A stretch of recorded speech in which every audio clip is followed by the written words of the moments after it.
வணக்கம். நீ யார்? உன்னை தேடு, உண்மைகள் புரியும். உலகத்திலே எவன் ஒருவன் முருகப்பெருமானை உள்ளன்போடு வழிபடுகின்றானோ அவனுக்கு கேட்டது கிடைக்கும், நினைத்தது தருவார். வேல்வேல் முருகா, வெற்றிவேல் முருகா. வேல்வேல் முருகா, சக்திவேல் முருகா. வேல்வேல் முருகா, கதிர்வேல் முருகா. மருதமர சத்தியமோ அறுபடையோ சண்முகா.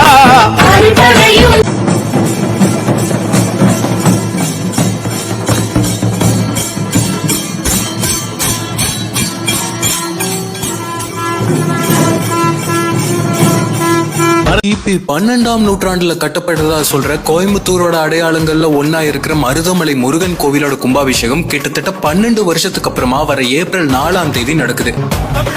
கோவிலோட ராஜகோபுரத்துல நிறைய புது வேலைகள் ரெனோவேஷன்ல நடந்திருக்கு. ஆதிமூலஸ்தானம், மற்ற சன்னதிகள்னு கோவில் முழுக்க முழுக்க வர்ணம் பூசப்பட்டு பார்க்கவே ஜெகஜோதியா காட்சியளிக்குது. 1,60,00,000 செலவுல மருதமலை கோவில்ல வசந்த மண்டபம் பிரம்மாண்டமா கட்டியிருக்காங்க. அதோட படியில மேல ஏறி போற வழியில இருக்கிற 16 நின்னு போற இடங்களை ரெனோவேட் பண்ணிருக்காங்க. கோவிலுக்கு உள்ளேயும் வெளியிலயும் இருக்கிற எலக்ட்ரிக்கல் எக்யூப்மெண்ட்ஸ் எல்லாமே புதுசா மாத்திருக்காங்க. ராஜகோபுரத்திலையும் மற்ற சன்னதிகள்லயும் இருக்கிற 16 பழைய கலசங்களை எடுத்துட்டு புது கலசங்கள் வச்சிருக்காங்க. கும்பாபிஷேகத்துக்காக பிரம்மாண்டமா யாகசாலையும் தயார் பண்ணிருக்காங்க. வயசானவங்க, மாற்றுத்திறனாளிகள் எல்லாம் வந்து போக சிரமப்படுறதால அவங்களுக்காகவே லிப்ட் அமைக்கிற பணிகள் 2 வருஷத்துக்கு முன்னாடி தொடங்கினாங்க. இந்த வேலைகளும் முடிய போகுது. மருதமலை கோவில்ல 12 வருஷத்துக்கு ஒருக்கா நடக்கிற கும்பாபிஷேகம் இந்த வருஷம் ஏப்ரல் 4ஆம் தேதி பிரம்மாண்டமா நடக்க போகுது.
நல்லா இருப்போம், நல்லா இருப்போம், எல்லோரும் நல்லா இருப்போம். வணக்கம்.